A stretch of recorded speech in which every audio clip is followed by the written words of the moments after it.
Master हमरा बच्चा के की कहलक ना कहलक हमरा बच्चा के मतलब अथी के दिन भी आया था, आज भी आया था पढ़ने? नहीं, कल शाम कल से ही गायब? हाँ, कल से 2 बजे शाम का निकले। कौन चुकाएगा इस माँ के आंसुओं की कीमत?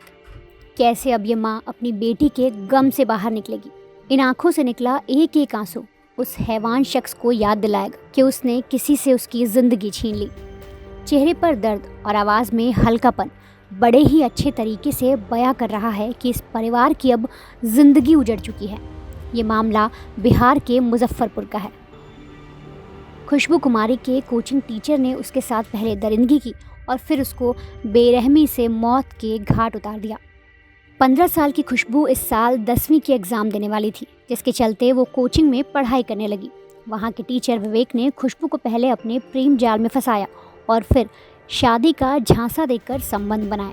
विवेक खुशबू से कहता कि वो उससे जल्द ही शादी कर लेगा, लेकिन विवेक की अब शादी दूसरी जगह तय हो गई और अप्रैल में उसकी शादी होने ही वाली थी। ये जानकारी हाल ही में लड़की को मिली। इसके बाद कोचिंग संचालक पर वो शादी के लिए दबाव बनाने लगी। वो विवेक के घर जाकर परिवार वालों को सब कुछ बताकर शादी का प्रस्ताव रखने को कह रही थी। छात्रा की जिद पर कोचिंग संचालक पूरी तरह फंस चुका था। 25 जनवरी को खुशबू जब कोचिंग गई तो वहाँ पर अन्य छात्र नहीं आए थे। उस वक्त छात्रा और टीचर में इसी बात को लेकर विवाद होने लगा। काफ़ी देर तक दोनों के बीच वाद विवाद होता रहा। इसके बाद छात्रा कोचिंग से ही टीचर के घर जाने के लिए निकली। पीछे से टीचर विवेक भी चल पड़ा। इसके बाद रास्ते में किसी तरह खुशबू को मनाकर विवेक बाइक पर बिठाकर उसे शहर ले गया।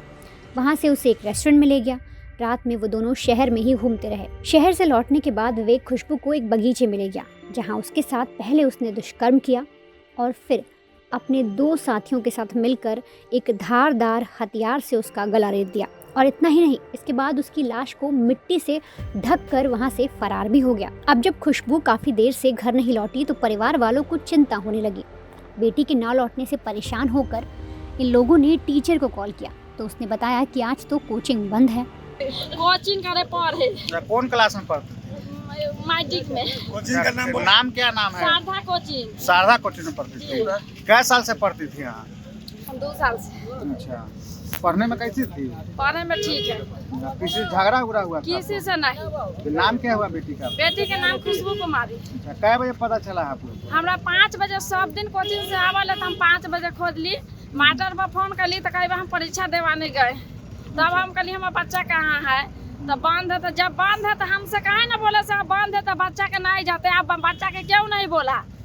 इंसानियत समझती कि हाँ, और हमरा के बोलती कि आपको बच्चा कैसा है, मुरुख से बच्चा लाया है। तो हम वही पर जाती पकड़ के लाई थी तो वो बोलवा लिया से खुला है, आप बोल रहा है कि नहीं बंद है।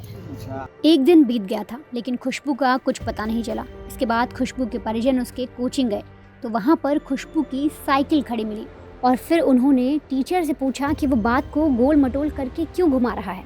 इसके बाद उन्होंने आसपास के लोगों से भी पूछताछ की तो पता चला कि खुशबू विवेक के साथ बैठकर बाइक पर गई थी। इसके बाद परिवार वालों का शक विवेक मास्टर पर चला गया। वहीं इसी दिन लीची के बगीचे में एक लड़की की लाश भी मिली। लाश की पहचान नहीं होने के कारण पुलिस ने लावारिस समझकर पोस्टमार्टम हाउस में रखवा दिया था। उधर खुशबू के नाम मिलने के कारण परिजनों ने पुलिस में शिकायत दर्ज कराई, जहां उन्हें एक शव मिलने की जानकारी मिली। इसके बाद घरवाले पोस्टमार्टम हाउस पहुंचे तो लाश की पहचान की गई। पोस्टमार्टम हाउस से खुशबू की लाश को लेकर परिजनों ने कोचिंग संचालक के खिलाफ थाने में एफआईआर कराई।